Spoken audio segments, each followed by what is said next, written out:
no queremos que los videojuegos estén en la habitación del niño o en la cancha de fútbol o en el plano de juego, llamémoslo, sino que queremos que se extrapolen a otras realidades, ¿vale? Y la gamificación partió siendo muy productivista. ¿Qué significa eso?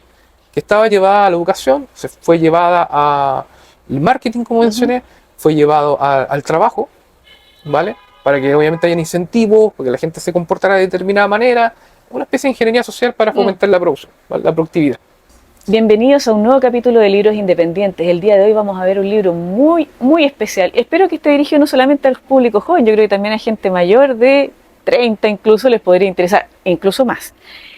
El libro que tenemos el día de hoy es Ludosociología, pasos hacia una nueva comprensión de nuestro habitar lúdico, escrito por Guillermo Sepúlveda Castro, más conocido como Dr. Game. Yo lo conocí así a él, después conocí su nombre real. Conocí más tu alias y te quería hacer una consulta. Algo te preguntaba fuera de cámara. ¿Cuándo parte la idea de este libro? ¿Hace cuánto tiempo vienes craneando esta idea? Bueno, desde el año 2016, particularmente, cuando ocurrió todo esto del fenómeno de Pokémon GO, ¿te acuerdas? Ah, sí, me acuerdo. Yo en ese tiempo era un jugador de Pokémon, pero era más ortodoxo, porque yo jugaba los juegos de consola. ¿No ibas a la calle a jugar a cazar? No, de hecho me rehusaba a jugar en el teléfono porque encontraba que no era Pokémon. Pero me llamó la atención el impacto social que tuvo, porque me di cuenta en ese momento de que los videojuegos no estaban solamente en la habitación del niño o en el celular del adulto, porque también los adultos juegan, sino que me di cuenta que estaba generando fenómenos muy particulares, como lo que pasó con Tunic, ¿te acuerdas? Algo como Spencer Tunic, sí. No me hagas recordar esos tiempos. Pero momentos de construcción de los años 90, pero me di cuenta que eso todavía estaba, pero ahora estaba pasando con los videojuegos. Entonces dije, para. O sea, esto no es solamente un tema de adicción, de gusto, de simple consumo, de te gusta o no te gusta, o qué juegas o qué no juegas, sino que al parecer lo lúdico está adquiriendo un carácter como radical, como de influencia poderosísima en la sociedad. Y ahí me di cuenta que no era solamente que los niños estaban siendo impactados por esto, sino también los adolescentes y obviamente también los adultos. Entonces dije, hay que buscar la manera de explicar esto y ver qué está pasando. Y el hecho de que hayan salido a la calle con lo que decías tú de Pokémon GO, también eso hace como, es parecido a las intervenciones urbanas que se hacían en la época de, no sé, pues unos años atrás de los artistas, de las facultades de arte, y empezaban a intervenir el espacio público. Exacto, entonces, pero casi de manera automotivada, porque no era que alguien estuviera dirigiendo eso, sino que la gente misma iba a la calle de manera espontánea a hacerlo. Claro, por el gusto del juego. Exacto, por el gusto del juego. El juego invitaba, pero no era una invitación así como anda y haz esto, y yo te digo lo que tienes que hacer. La gente lo hacía por un poco también el trabajo cultural que había hecho Pokémon como franquicia, ¿no? Y, claro, y el sueño de volverse un entrenador en la calle. Entonces, esa relación de juego-realidad y que se estaban como dialogando de manera súper potente, súper armoniosa, dije, algo está pasando. Y yo como sociólogo, que en ese tiempo no estaba tan dedicado al tema del estudio de la tecnología y los fenómenos tecnológicos, dije, ya, me voy a meter y voy a ver qué está pasando. Ahora, mira, el otro día leí una cosa, quería comprobarlo si de repente tú sabes que existen muchas noticias que tú no sabes si son reales o no, pero decían de que habían utilizado a la gente que jugaba Pokémon GO porque habían mapeado diferentes lugares para así entrenar robots que iban a tener que andar por diferentes lugares, ¿cachai? Así como los drones. Entonces, claro. Y la gente quedó así, trabajamos sin que nos pagaran. Entonces hicieron como un mapeo de todo el mundo de la gente que estuvo cazando Pokémones. Por eso yo quería comprobarlo, no lo quiero hacer, pero es la noticia que yo vi hace poco. Claro, efectivamente. Eso tiene que ver con el Big Data, con la recolección de datos, cuánta información, si es así con Pokémon, cuánta información, por ejemplo, ¿no? Está recopilando el ChatGPT. Cambia. Y a veces por interacciones que pueden parecer cotidianas, preguntándole quizá qué tengo que hacer con mi pololo, qué tengo que hacer. Entonces, lo tecnológico actualmente se ha convertido en un nuevo oráculo, ¿no? Como el oráculo de Delfos que tenían antiguamente los griegos, la consulta al sacerdote que tenían después en la época cristiana medieval, y en la modernidad y postmodernidad actual, bueno, evidentemente, la tecnología se ha convertido en un acompañante, ¿no? Como una especie de otro sujeto, como un igual, ¿no? Ya no es y esto es muy interesante porque ya no es el animal de carga, ¿entiendes? No es la máquina que te hiele, que produce, ¿no? Primera revolución industrial, a la cual tú le das una instrucción para que automatice tu proceso productivo. Ahora la máquina conversa contigo. Entonces, la máquina es un igual. Y ¿Es peligroso eso? Sí. es peligroso, porque lo grandioso y lo magnífico, pero también a su vez, como tú bien dices, riesgoso, que trajeron los videojuegos, es materializar el deseo de interactuar con la máquina. Ujú. No simplemente darle una orden, ¿no? Que es indistinto a una instrucción, eso lo saben muy bien los programadores, uno le da una instrucción a algo para que funcione, a que tenga capacidad de responder de manera automática. Entonces, el juego en general, que tiene este elemento interactivo, y el juego que todos sabemos es prehistórico, no solamente de ahora, ahora se está transmitiendo no tanto su concepto abstracto, sino su lenguaje, su forma de ser. Entonces, por eso yo hablo de habitar lúdico, porque lo que cambia, efectivamente, es que los juegos son más realistas, las temáticas son cada vez más progresistas, lo sabemos, Sí. o algunas son antiprogresistas, por ende hay un elemento ideológico. Ahora lo que importa, lo que queda en definitiva, es que la forma de comunicar del videojuego se transmite en la forma de comunicar en la realidad. Pero mira, yo estoy tratando de ordenar un poco mis preguntas, porque son muchas, se me vienen demasiadas preguntas a la cabeza cada vez que te escucho. Pero, por ejemplo, si comparamos los juegos antiguos, Claro. cuando empezaron las primeras consolas, igual había esa cosa de, lo he conversado con algunos chicos más jóvenes, porque yo como tengo hermanos más chicos me junto con gente más joven, entonces como que entiendo un poco eso, pero yo no estoy metida en la onda de los juegos. Traté de jugar, pero siempre perdí, así que me sentía mal, así que no seguía jugando, me aburría. No tenía esa capacidad que tienen otros. Y de repente están las primeras consolas, pero había esa cosa de que había interacción, no solamente con los juegos, sino que también con tus amigos. Ibas a la casa, jugaban entre varios, se prestaban la consola, se prestaban juegos, entonces había una cosa todavía que era humana, si se puede decir así, más humana. Pero ahora con la evolución de los juegos, tú puedes estar en tu casa, en tu celular, a la distancia, jugar con gente que está en este país y en otro país. Hay una cosa virtual que tú crees que estás jugando con conocidos tuyos, pero no son realmente tus amigos, sino que son gente con la que te encuentras en esos espacios virtuales. Claro. Y también está la cosa de los torneos, por ejemplo, ahí si nos podemos ir al LOL, por ejemplo. Entonces, ¿qué pasa con esa evolución tan rápida, porque es muy rápida, de cuando tú compartías con tus amigos, físicamente, humanamente, hablando así, y después ya se empezó a individualizar la gente y se empezaron a encerrar más en sus habitaciones, incluso hay gente que hasta muerto jugando, lo que me parece ya cuando ya hay una adicción muy grande, como cualquier ludopatía, si se puede decir así. Claro. Y llegamos al que cada persona en su casa, en diferentes países, está jugando y en una realidad virtual mucho más real de lo que eran los primeros juegos cuando los píxeles se notaban. Claro, es que con esa virtualización que tú dices se ha densificado el mundo virtual.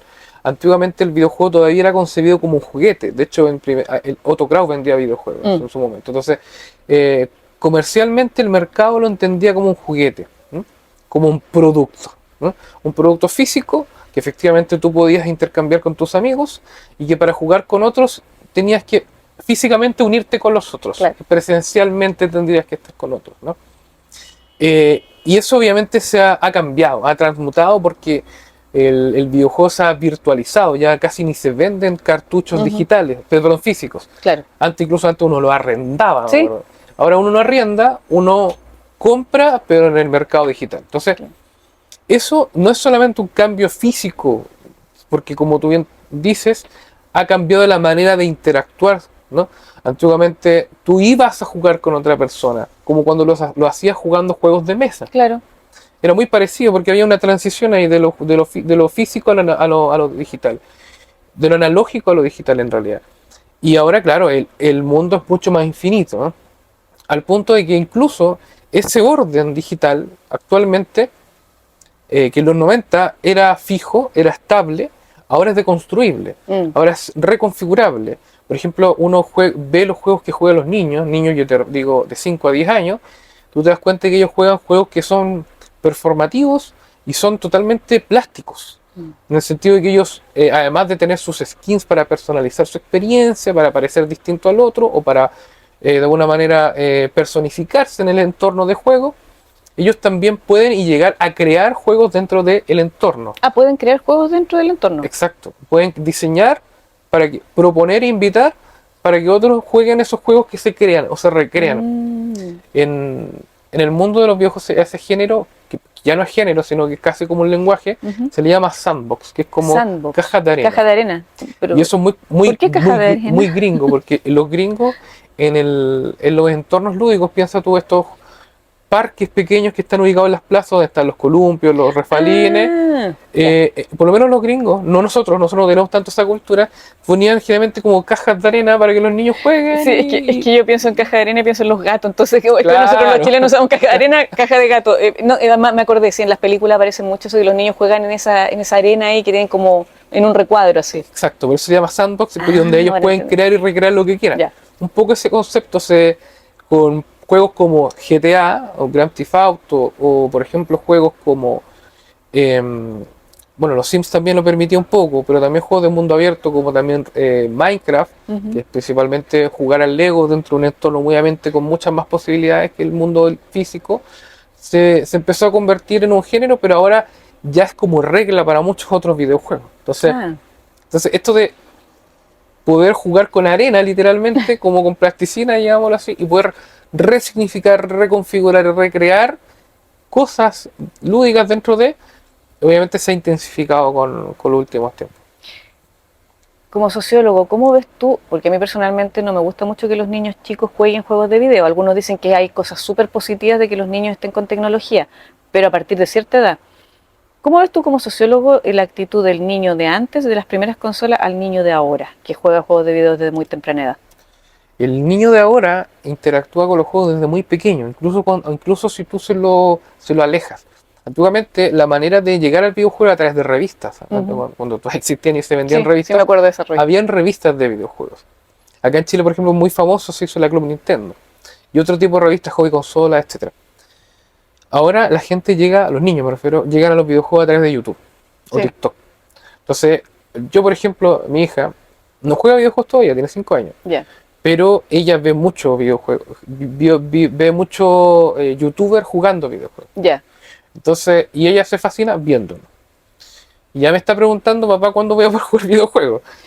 Pero a mí, pero quiero ir con todo esto. Cuando cumplas 18. Ojalá, pero ya me está pidiendo ya. Pero uno tiene que ahí ser un educador.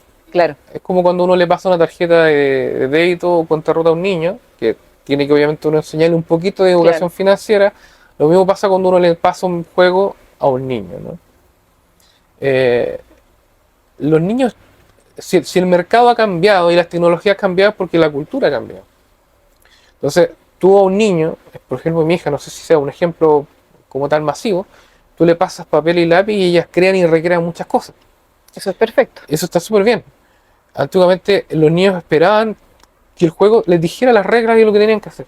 Ahora al parecer las reglas y la estructura no es algo tan llamativo. Entonces hay que tomar más atención a eso más que al videojuego mismo, ¿no?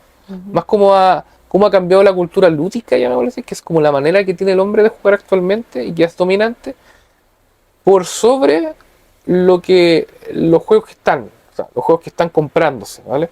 Porque probablemente en un juego que tú juegues ahora puedes encontrar contenido muy violento, o puedes encontrar contenido muy sexual, o puedes encontrar contenido muy disruptivo. Claro. Pero hay que preocuparse primero qué es lo que está pasando en la cultura humana, en la cultura lúdica, y desde ahí ver cómo aterrizar eso. ¿Por qué es importante eso? Porque si te preocupas de quitarle el juego, claro, el niño va a dejar de jugar a ese juego. Pero es más importante preocuparse, de ahí en el libro hablo, de la ludicidad del niño, que es cómo él está habitando el mundo de manera lúdica. ¿Qué es lo que él hace cuando juega? En su amplio espectro, no solamente con el videojuego, con un papel, con una tijera, con otro niño. Entonces más fijarse en la relación social que él tiene con el juego. Y ahí parte un poco el concepto del libro. No veas los videojuegos, que es la superficie, ve qué es lo que está cambiando por adentro, en la cultura. ¿Y tú crees que, mira, porque de repente a mí siempre me pregunto, ¿es la cultura la que ha cambiado o han cambiado la cultura con la tecnología? ¿Qué sería? Buena pregunta. Porque los griegos, en su principio, tenían un concepto que le llaman la tecné, que era básicamente entender lo técnico en general. Podríamos incluso hablar de lo tecnológico. Tecnológico, entiéndase, no solamente lo digital, sino que en esos tiempos, obviamente, lo tecnológico tenía que ver más con la arquitectura, la forma de construir, etcétera. o incluso la forma de diseñar y crear juegos dentro de su contexto, con su tecnología y su herramienta, lo entendía como algo artesanal. Entonces la técnica tenía que hacer el entorno natural, si bien es cierto, la técnica es la manera de transformar la naturaleza para construir algo y que te sirva y que te sea de utilidad. Ojalá que esa transformación tenga una intensidad mínima, Ujú. que no sea como transformar y convertir, por ejemplo, un entorno en un mall, bueno, como lo hacemos ahora actualmente. Entonces, ¿por qué llego a ese ejemplo? Porque ellos entendían que cuando uno también cambia el entorno, se cambia a sí mismo. Mm.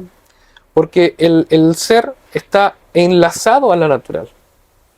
Entonces, no es como que, aunque seamos humanos, aunque construyamos ciudades, en ese tiempo polis, estemos alejándonos de la naturaleza. Ujú. Estamos realmente transformando la naturaleza, pero también dejándonos transformar por ese proceso de transformación. Entonces, ¿qué ha pasado ahora? Con la tecnología, que es distinto, que es como tecnólogos, como el estudio de lo técnico, para que lo técnico progrese. No, hemos convertido en definitiva lo técnico en una criatura. En Y el fondo, humanizarlo. exactamente. Entonces lo hemos convertido, y de ahí toda la discusión filosófica en torno a la inteligencia artificial. Y Pero convertirlo en Dios, disculpa. Y convertirlo en Dios en algunos casos. exacto. Entonces nos hemos vuelto la tecnología no un objeto, sino un sujeto. Ujú. Y ahora último, no un instrumento, sino un demiurgo. O sea, un ente que crea, Claro. un ente que reacciona. Entonces, todo ese cambio filosófico, efectivamente, en nuestra época es distinto. Heidegger hablaba de la ciencia de la técnica, como que ya no estamos viviendo la técnica o la tecné, estamos viviendo un poco lo que hablaba yo con los videojuegos, estamos viviendo su lenguaje, su forma de ser. Y su forma de ser se ha convertido en su forma de hacer y en su forma de construir realidad. Dado eso, la tecnología, no antes, sino ahora, con un poco la deconstrucción y la desintegración de la metafísica, entendiéndose metafísica como todo lo vertical, eh, eh, hemos pasado el predominio hacia lo horizontal. Entonces, con lo técnico también. Entonces, la técnica ahora es un sujeto. ¿Vale? Y es un sujeto que interactúa. No es un objeto simple y llanamente. ¿Vale? Es un objeto que interactúa, un sujeto que interactúa, que predice incluso, y que incluso sirve como consultor de nuestras vidas. Entonces, los videojuegos están ahí entre medio, ¿no? Y han fomentado y han reproducido ese hábito de querer interactuar y por ende humanizar, como tú dices. Mm. Y lo otro, te quería preguntar, bueno, aquí hemos hablado diferentes cosas, también yo te dije que quiero que tú me expliques así como con pera y manzana, porque Claro. como yo no estoy dentro del mundo de los juegos, pero tú hablas que también no solamente el juego de video, sino que lo lúdico en general. Ujú. Me gustaría, siempre te he escuchado la palabra, entiendo el concepto, pero me gustaría que me lo explicaras a mí y a quienes no conozcan el concepto de la gamificación, y el otro era el de, te había consultado otro, me acuerdo, Transgamificación. la transgamificación, que primera vez que escuchaba ese. ¿Qué es la gamificación y qué diferencia hay entre transgamificación y gamificación? Vale. La gamificación, si uno lo busca en Google, eh, básicamente es una metodología que se creó para el marketing, para que de una manera tú puedas cambiar tu comportamiento en base a dinámicas lúdicas. Por ejemplo, gana puntos si es que tú compras tantos productos en el líder o en cualquier supermercado, disculpen la promoción, o una farmacia, o gana puntos por no sé, vale, los Uber manejan harto eso. ¿Ah, sí? Les dan incentivos, por ejemplo, por manejar mejor o por hacer tal cantidad de carreras, Poner las estrellitas. Ahí. por las estrellitas. Entonces, es llevar un poco el lenguaje de los videojuegos a contextos que no tienen ese lenguaje. Tienen un lenguaje más formal o de otro tipo, ¿no? Tienen otros códigos, ¿no? Eso empezó por ahí a pegar fuerte por ahí por los años 2000, ¿vale? Pero históricamente esto se inspira, por ejemplo, los scouts, que también tienen hartos incentivos para poder seguir progresando, se incentiva un poco en la educación, especialmente parvularia, ¿no? Preescolar, llamémosle, y en general, curiosamente, claro, en la educación infantil, y también un poco adolescente, ¿no? Entonces, el lenguaje de los juegos nosotros lo conocemos históricamente. El tema es que la gamificación lo que hace desde el año 2000 en adelante es llevar el lenguaje de los juegos y los videojuegos a contextos que no son lúdicos.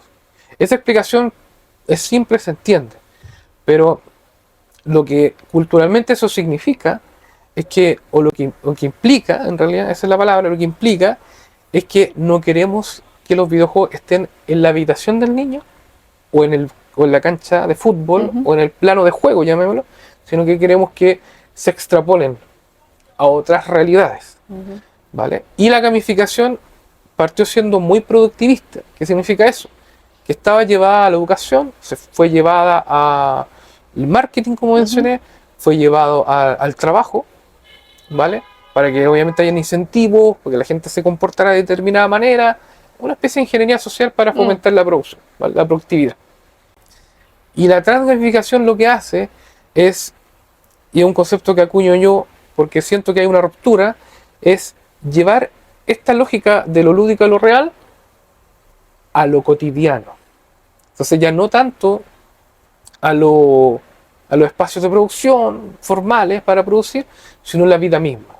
Por ejemplo, que la gente tenga una aplicación no solamente para producir mejor en el trabajo, Ujú. sino para contar, por ejemplo, el kilometraje que tiene, a ver, el kilometraje acumulado corriendo, haciendo running. Ay, me acordé de algo. Por ejemplo, unos lentes para bucear que te vayan indicando cuánto es lo que estás nadando, cuántos kilómetros hiciste, cómo va tu Exacto, corazón, ¿eso? exactamente. Entonces ya lo lúdico no tanto como algo aparte de la realidad, o aparte de tu mundo de Ujú. libre, tu mundo de ocio, tu tiempo libre, sino llevado a la vida libre, a tu tiempo de ocio. Y una consulta, ¿eso no te daría una posibilidad lejana, remota o quizás cercana de saltar al transhumanismo con ese tipo de cosas o no? Cuando empiezas a usar aplicaciones de ese tipo que cada vez están como más cercanas a ti, me pongo un reloj especial, o llevo el celular acá para ver cómo va mi corazón, o me pongo unos lentes para nadar que me van indicando cuánto llevo recorrido. Por supuesto, porque el transhumanismo,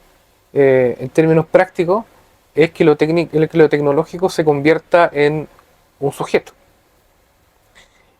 Y luego del sujeto pasamos al concepto de singularidad, que es un poco que lo hablan mucho los transhumanistas, que es que ese sujeto tenga autonomía, ¿ya?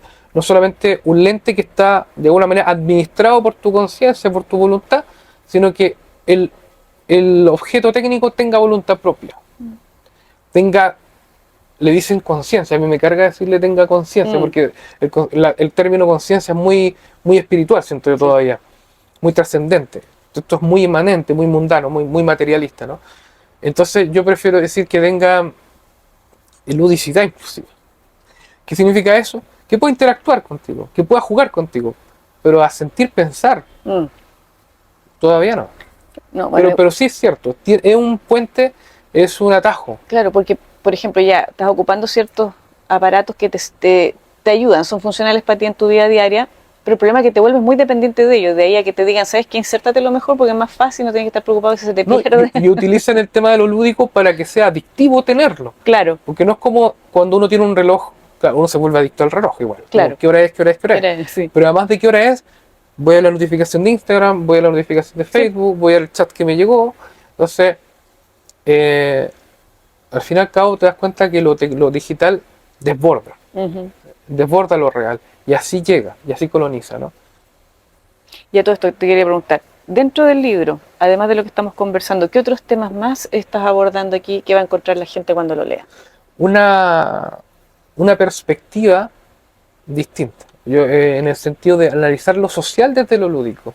Yo siempre he tenido la discusión con la gente que estudia lo lúdico, que es muy lobista. Como decir, no, mira, ve lo magnífico que es jugar videojuegos porque eso te sirve para desarrollar tu mente, incluso ser más feliz. Ya. Ese tipo como de discursos, como cliché, yo los tengo un poco un poco como que me cargan un poco. Entonces dije, ya, ¿qué pasa si ya lo lúdico ya al parecer ha sido algo tan grande, tan desbordante?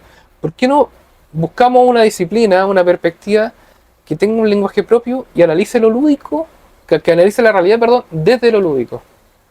Pero ya no solamente desde los videojuegos, Ujú. sino que desde cómo es lo lúdico en general. Entonces, es una perspectiva bien fenomenológica, como dice, busquemos qué ha sido lo lúdico históricamente. Ujú. Analicémoslo filosóficamente y veamos cómo esto se relaciona con lo social. Y cómo se ha relacionado históricamente. Entonces, ya no ver lo lúdico como algo tan artificial, que es como lo que el transhumanismo quiere que hagamos, sino desde una perspectiva más orgánica, más natural, que es probablemente como los griegos hubieran querido que nosotros lo hubiéramos. Entonces es un poco una perspectiva de profundizar, hacerle un doble clic y ver lo lúdico como algo más natural y artesanal, tecné, más que algo artificial, tecnológico. Y ahí me estaba acordando, y dos cosas muy diferentes, Claro. pero que tienen relación, porque está relacionado uno con los juegos de video y obviamente también con la animación, especialmente la animación japonesa que llega mucho a la gente, no solamente a muchachos, sino que a gente mayor que alguna vez vimos animación, que le gustaba eso. Y justo antes de que comenzáramos a hacer la entrevista estábamos hablando del cosplay. Entonces está, por ejemplo, están los campeonatos, por ejemplo, de LOL, donde la gente se pasa, es como si fuera un evento deportivo, pero este es un evento deportivo, le ponen, ¿cómo le llaman estos eventos? eSports. eSports, que son, es por electrónico. Electronic, claro, deporte electrónico. Entonces, y cuando llegan los chicos, porque me tocó ver eso, yo ese mundo no lo conocía, lo conocí gracias a un hermano mío que dije, ¿en serio hacen esto? Y yo me quedé así, pero asombrado. Para mi generación es raro, porque entran así como si entraran a una cancha de fútbol, Sí. los reciben, hay periodistas que van transmitiendo digamos, el torneo, y los chicos son considerados deportistas. Y se sientan ahí, cada uno en su puesto, y empiezan a jugar largas horas de torneos de LOL. Eso tiene que ver con la transgamificación, de cómo lo lúdico al fin y al cabo no se queda ni en la casa del niño que juega videojuegos, ni en el celular del niño, ni en el trabajo, ni en la sala de clase. Pasa a entremezclarse con otros elementos, con el deporte. Y es muy interesante lo que mencionas con respecto al deporte, porque también se entremezcla con otras cosas, con el arte incluso se entremezcla con la música, ¿vale? Pero la mezcla con el deporte es súper interesante, porque el deporte es el juego occidental por autonomacia, por privilegio, desde los griegos, a propósito de los griegos, ¿no? Porque los griegos cimentaron este concepto de que el deporte, mente sana, cuerpo sano. Y además el tema de los Juegos Olímpicos, porque ellos no le llamaban, una cápite, ellos no le llamaban deporte a los deportes, ellos le llamaban Juegos Olímpicos. Y tenían por ende olímpicos de Olimpia, del Olimpo, ¿no? Por ende tenían una interrelación muy profunda con su propia metafísica, con su propia religiosidad. Entonces, politeísta todo, pero tenía una conexión con eso. Entonces, el deporte es el juego rey, ¿vale? Entonces, yo siempre hablo de que, en el libro lo van a encontrar, de que el deporte ha cimentado lo que es lúdico de lo que no. Y con la llegada de los videojuegos, eso se rompió. Porque empezaron a hacer los videojuegos los que empezaron a cumplir ese trabajo. Ese criterio lúdico social que yo le llamo en el libro. Y empezaron a romper, por ende, con esta como pirámide, con este como criterio, con este protocolo, con esta como auditoría, de alguna manera, de lo que es lúdico de lo que no. Y empezaron a hacer ellos, los que empezaron a establecer lo que es lúdico de lo que no. Y ahora con los eSports queda más que claro que ellos establecen ahora lo que es deportivo o no. O sea, llegaron al punto de empezar a redefinir no solamente lo lúdico como los videojuegos, también lo lúdico de otras esferas. Los juegos de mesa ahora se movilizan y se dinamizan con los videojuegos, empiezan a tomar ideas de, ¿no? Los juegos físicos también, los deportes también. No solamente esta transformación total a eSports, sino que también es una transformación como intermedia. Para que lo busquen, por ejemplo, vean los Engage Games. ¿Cuánto? Engage Games. No lo ubico. Ahí sí que estoy perdida. Son juegos, son deportes que se basan en el drogarse, en usar las drogas para poder cumplir récords olímpicos. Ay, pero no, eso sí que para mí es extraño. Eso es totalmente raro. No lo conocía. Y una cosa más liviana, doy ejemplos nomás porque obviamente en el libro, para que profundicen más, también están, por ejemplo, las Kings League, que es una especie como de fútbol gamificado o regamificado, que es como un partido de fútbol en formato como casi de baby fútbol, y donde de repente hay dinámicas donde, por ejemplo, todos conocemos más o menos las reglas del fútbol, porque de alguna manera hemos visto partidos de fútbol y sabemos algo, ¿no? No somos expertos, yo no soy experto en fútbol. Pero, por ejemplo, ponen tarjetas para poder modificar ciertas jugadas, un cargo sello para, por ejemplo, ver si un equipo va a jugar con menos jugadores que el otro. Cambian un poco las reglas, así las modifican. Y las transfiguran en el instante, en el devenir del juego, o sea, como mientras está pasando. Entonces, es interesante cómo todo lo lúdico se está entremezclando y se están rompiendo las barreras, ¿no? De realidad con juego, pero también entre juego y juego, entre tipos de juegos, ¿no? Y ahí, por ejemplo, lo que te mencionaba también ¿en qué parte entraría el cosplayer? El cosplay, o también los que son, por ejemplo, la gente que le gusta la animación y la animación después se traspasa a los juegos, y porque a veces parte un manga, del manga pasa a ser una animación y la animación se convierte en un juego. O de un juego lo hacen lo contrario. Los cosplayers son como los abuelos de los Tenia, por si acaso. No, pero es que es muy diferente, porque los Terians se creen animales y tienen como un espíritu animal, pero acá los cosplay por lo menos están en el evento y después se sacan supongo, Totalmente de acuerdo. Se sacan el traje. Totalmente de acuerdo. Y entre medio están los furros. Entre el cosplayer y los Terians están los furros. No, pero los furros son una cosa completamente diferente, y no es que los esté defendiendo, pero no tienen nada que ver con los Terians. Totalmente de acuerdo. Pero te das cuenta que porque cosplayer, para que se entienda un poco, es costumer player, claro. como costumer play, como jugar con la vestimenta. Claro. Con el disfraz. Exacto, jugar con el disfraz.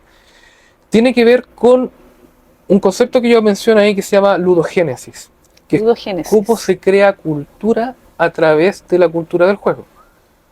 Y ese proceso es nuevo, porque antiguamente los creadores o los reproductores de la cultura era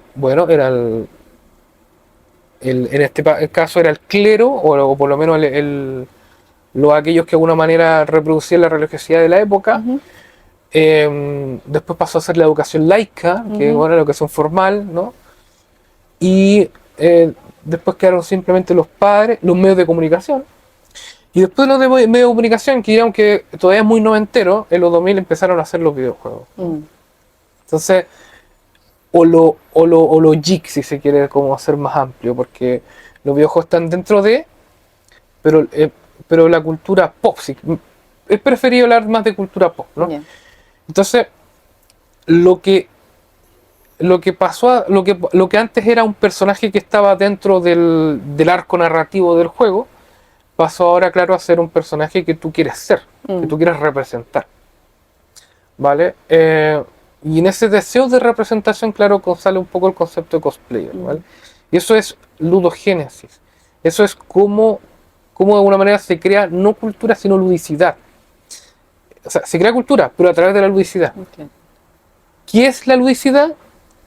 Básicamente es eso que está entre lo que te dicen que tienes que jugar y lo que tú haces. Es como es como una manera, el código mismo, si se quiere, que el juego tiene. Y que en todas las culturas siempre, y que en todas las culturas y épocas ha existido esa ludicidad. Lo que pasa ahora es que esa ludicidad está desbordada, no está canalizada. No es algo que te digan de arriba, es algo que tú espontáneamente reproduces desde abajo.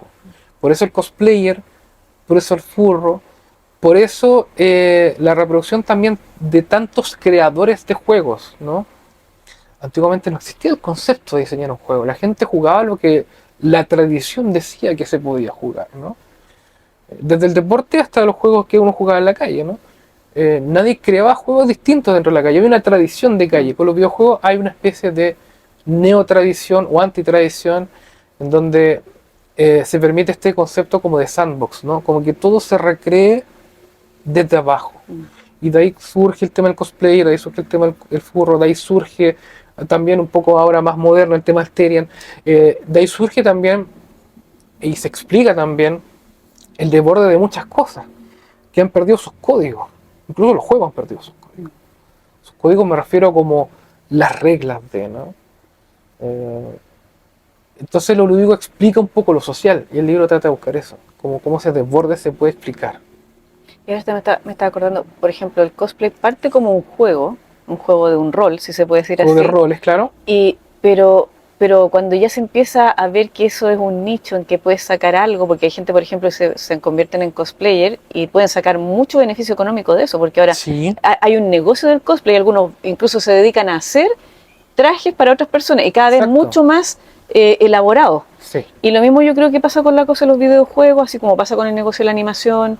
Es decir, parte como algo lúdico, quizás como una cosa que para que tú te entretengas como y puedas, laboratorio. Claro, pero después cuando ya se ve que hay un nicho de, digamos, donde puedes sacar un beneficio económico, puede de alguna manera ir no sé si mejorando o quizás cayendo, por el hecho de que pierde como su origen, su origen, digamos, Es no sé cíclico. cómo explicarlo, no sé cómo explicarlo. Es cíclico porque Huizinga, uno de los autores que yo sigo, menciona de que la cultura nace del juego.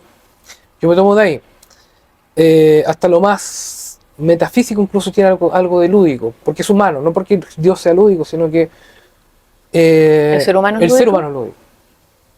Sí. Y me gusta mucho una frase, ahí me voy a escapar, pero Chesterton, ¿no? Que Chesterton Ah, católico. Y dice, Dios no trabaja, dice, Dios juega. Entonces, de alguna manera, pero juega muy bien, sí. juega muy bien. Con reglas, Y en ordenado. el cielo, y lo que dice un poco es que en el cielo se juega, se vive, más que se trabaja, se produce. Entonces, y quiero ir con todo esto, que lo lúdico tiene ese carácter como infantil, pero más que infantil, primigenio, ¿no? Como originario, Inocente también. inocente. Y es cíclico porque se formaliza. O sea, entra de manera muy libre, muy infantil, muy ingenua, y siempre termina formalizándose porque nosotros racionalizamos las cosas, ¿no? Como seres humanos que somos. Entonces, pero después que la racionalizamos, nos cansamos de racionalizarla y la irracionalizamos de nuevo. Y en ese ciclo de conversión y reconversión, de alguna manera, lo lúdico tiene mucho que decir, ¿no? Entonces, ante tu pregunta, es que sí, pierde esa esencia, pero en realidad se transmuta, ¿vale? Pero actualmente, especialmente en época de deconstrucción, donde todo se Mm, deconstruye, todo lo que tú terminas racionalizando termina irracionalizando de manera muy rápida. mm, Entonces, no hay como criterios, hay casi como juego libre, ¿no? mm.